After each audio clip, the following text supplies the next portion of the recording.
নমস্কার, আমি তরুণ ঘোষ। ডক্টর শিরিন শারমিন চৌধুরীকে নিয়ে বাংলাদেশে তার জামিন নিয়ে বাংলাদেশে এখন খুব হইচই চলছে যে হঠাৎ করে আওয়ামী লীগের স্পিকারকে এত লোক থাকতে তাকে কেন হঠাৎ জামিন দেওয়া হলো। তাহলে কি একটা বিকল্প আওয়ামী লীগ গঠন ফটনের চেষ্টা ফেষ্টা হচ্ছে? এই নিয়ে প্রচুর লেখালেখি এবং কথাবার্তাও চলছে। একটু আপনাদের পূর্বের কথা মনে করিয়ে দিই।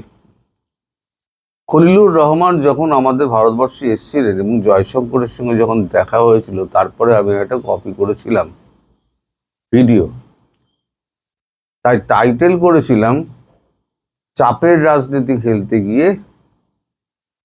কি একটা লিখেছেন, চাপের রাজনীতি খেলতে খালি হাতে ফিরতে হলো খলিলুর রহমানকে।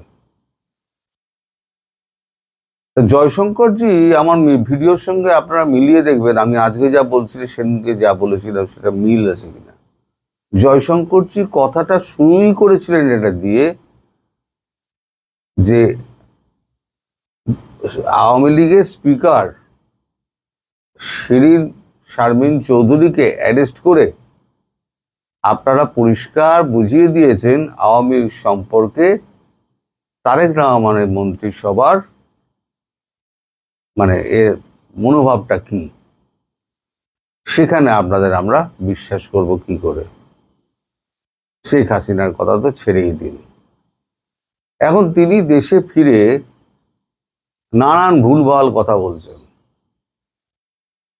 উনি বলছেন যে আমি প্রথমে বলেছি যে গঙ্গা চুক্তি যদি রূপায়ণ না হয় তাহলে ভারতবর্ষের সঙ্গে বাংলাদেশের স্বাভাবিক সম্পর্ক গড়ে তোলা যাবে না। এটা উনি অফিসিয়ালি বলেছেন। আরো অনেক কথা বলেছেন। এবার দর্শক আপনারা বিচার করুন যে এখন বাংলাদেশের যা অবস্থা, সেখানে বাংলাদেশ কি ভারতবর্ষকে শর্ত দেওয়ার জায়গায় রয়েছে? আদৌ রয়েছে? যেখানে বাংলাদেশ পুরো ভারতের ওপর ডিপেন্ড করছে, সেখানে বাংলাদেশ ভারতকে শর্ত দেবে, এটা আপনারা বিশ্বাস করেন? যদি বিশ্বাস করেন তাহলে সে কথা অন্য, আপনারা আপনাদের বিশ্বাস নিয়ে থাকুন, কারণ ভবিষ্যৎ বলে দেবে আপনাদের বিশ্বাসের মূল্য কতটা ছিল। অর্থাৎ জয়শঙ্করের সঙ্গে যে মিটিংটা হয়, আমি যা যা বলেছিলাম সেইগুলোই কিন্তু হয়েছে। আমি খবর পেয়েছিলাম আমাদের বিদেশ মন্ত্রক থেকে, আপনাদের খলিলুর রহমান এখন দেশে ফিরে পিঠ বাঁচানোর জন্য নানান রকম এলোমেলো কথা বলে যাচ্ছেন। কোনো সদর্থক মন্তব্য বা উত্তর তার কাছ থেকে কিন্তু ভারতবর্ষ ভিজিট সম্পর্কে পাওয়া যায়নি। এরপরে শুনছি তিনি আবার বেজিং যাবেন। এই মুহূর্তে বেজিং এর যে অবস্থা, ওখানে গিয়ে কতটা কি করতে পারবেন সে ব্যাপারেও আমার সন্দেহ রয়েছে, কিন্তু সেটা আমার আলাপের বাইরে। খলিলুর রহমান নিজেকে উত্তরদায়িত্ব করার জন্য, সামলানোর জন্য, নিজের পজিশন সামলানোর জন্য এখন ভুলভাল বকে যাচ্ছেন। এখন ভারতের ওপর প্রেশার ট্যাকটিক যেটা উনি খাটাতে চেয়েছিলেন, সেই প্রেশার ট্যাকটিকের কথাই কিন্তু উনি বলে যাচ্ছেন, যেটা আমি বলেছিলাম যে প্রেশার ট্যাকটিক করতে গিয়ে, চাপের রাজনীতি করতে গিয়ে, কূটনীতি করতে গিয়ে তিনি ডুবেছেন। এখন আপনাদের যে প্রধানমন্ত্রী তারেক রহমান নানান রকম চুক্তি ফুক্তি সই করে তো ভারতের সঙ্গে তিনি তো গদিতে বসেছেন, বসে তিনি চোখ উল্টে দিয়েছেন। দিয়েছেন উনি এখন তার ব্যক্তিগত যে এজেন্ডাগুলো ছিল না, তার উপরে যে অত্যাচার হয়েছিল যারা করেছিল, তাদেরকে অ্যারেস্ট করার ব্যাপারে আগে সেটাও, আর ব্যাপারটাও খুব একটা আমি যে ফেলে দেওয়ার মতো বলছি তা নয়, কিন্তু পুরোটাই তো দেখতে হবে। তার বিরুদ্ধে যদি অনৈতিকভাবে কিছু করা হয়ে থাকে, তিনি যদি ব্যবস্থা নেন, তাহলে পরে সেটা ঠিক আছে। কিন্তু সঙ্গে সঙ্গে দেশটাও তো দেখতে হবে। দেশের স্থিতিশীলতা যাতে বজায় থাকে। আজকে এই অবস্থা, আপনারা কতটুকু জানেন আমি জানি না। আমি একটা ভিডিও করব, সেটা হচ্ছে যে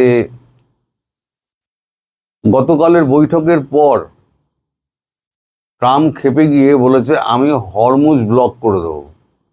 তার যত রণতরী আছে, দুটো তো রণতরী ওপারে চলে গেছিল, ওই যখন আলোচনা হচ্ছিল সেই সময়তে দুটো রণতরী পাস করিয়ে দিয়েছিল।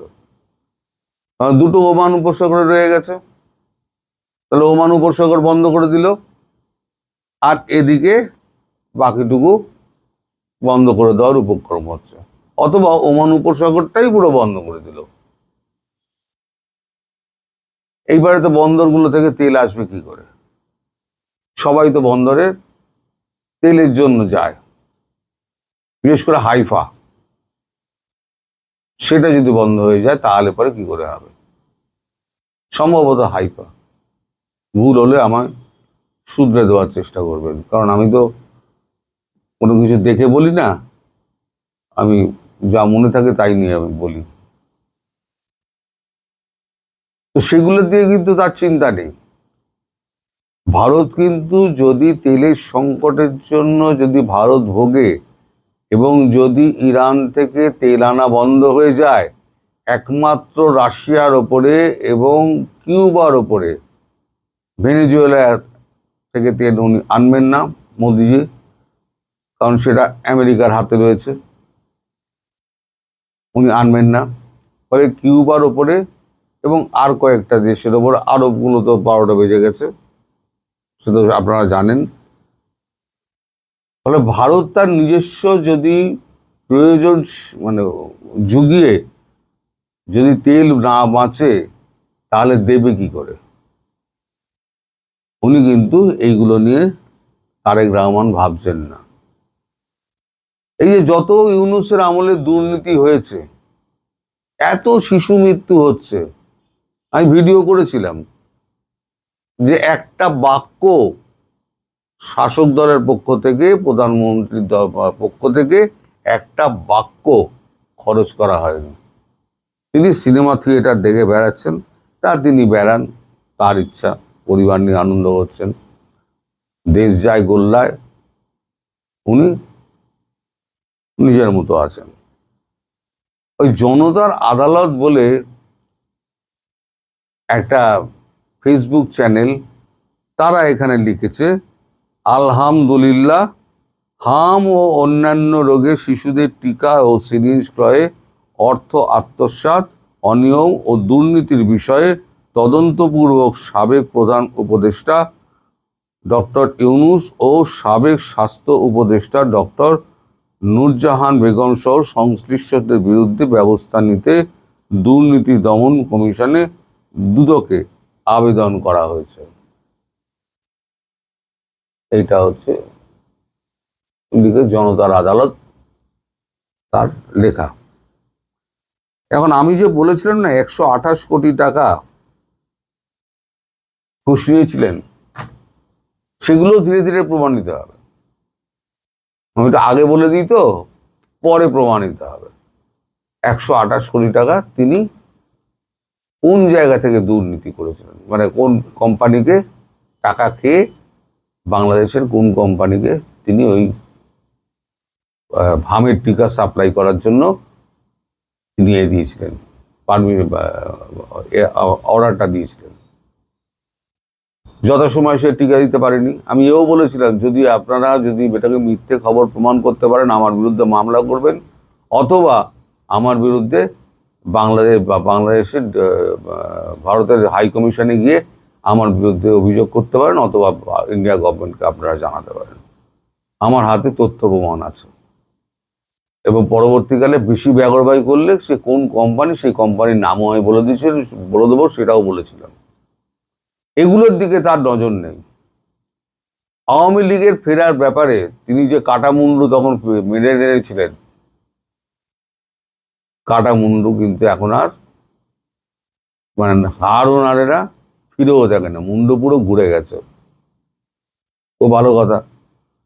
তবে যে কথাগুলো উঠছে যে শিরীন শারমিনকে সামনে রেখে রিফাইন্ড আওয়ামী লীগ তৈরি করা হবে, সেটা সম্ভব নয়। কারণ শিরীন শারমিন রাজি হবেন না। তিনি আপামর একজন আওয়ামী লীগ প্রেমী এবং শুরু থেকে তিনি দলের সঙ্গেই যুক্ত, এবং আমি এটা খোঁজ খবর নিয়েই আপনাদের বলছি, তিনি কোনো দিন এই প্রস্তাব মানবেন না। ফলে তারেক রহমানরা যতই চেষ্টা করুন না কেন, আমি বলেছি কিছুই করতে পারবেন না। শুধু শুধু আপনাদের সময় নষ্ট হচ্ছে, আর ভারতের সঙ্গে প্রেশার ট্যাকটিক করতে গিয়ে আপনি আপনার দেশকে বিপদে ফেলছেন। এই মুহূর্তে ভারতবর্ষ ছাড়া বাংলাদেশের কোনো গতি নেই, এটা আমি আগেও বলেছি, এখনো বলছি। আপনারা যতই গালাগাল করুন, এটাই হচ্ছে ধ্রুব সত্য। সূর্য যেমন ওঠে অস্ত যায়, সেটা যেমন সত্য, এটাও সত্য। আপনাদের বলেছিলাম না, ভিসা এখন ট্রাভেল ভিসা দেওয়া হবে না, দেওয়া হচ্ছে না। আমাদেরকে বলে, আমাদের হাই কমিশনার বলেছিলেন। আমি সেটাই কন্ট্রাডিক্ট করে বলেছিলাম যে উনি বললেন কি করে, কারণ আমি জানি তো দেওয়া হবে না। আর এই মুহূর্তে কখনো দেওয়া হয়, যেখানে এখানে এখনো নির্বাচন চলছে আর ধরপাকড় চলছে, এখন ট্রাভেল ভিসা দেওয়া হয়? সেটাই পরিষ্কার হয়ে গেল। অর্থাৎ ভারতের পক্ষ থেকে উনি খালি হাতেই ফিরেছেন, ফিরে এখন পিঠ বাঁচানোর জন্য এখন খলিলুর রহমান নানান কথাবার্তা বলে যাচ্ছেন। আপনারা মোটেই বিভ্রান্ত হবেন না।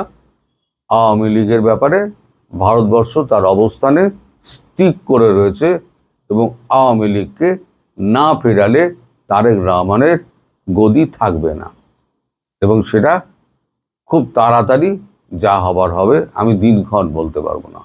আর শেখ হাসিনা ডিসেম্বরের মধ্যেই সম্ভবত ফিরছেন।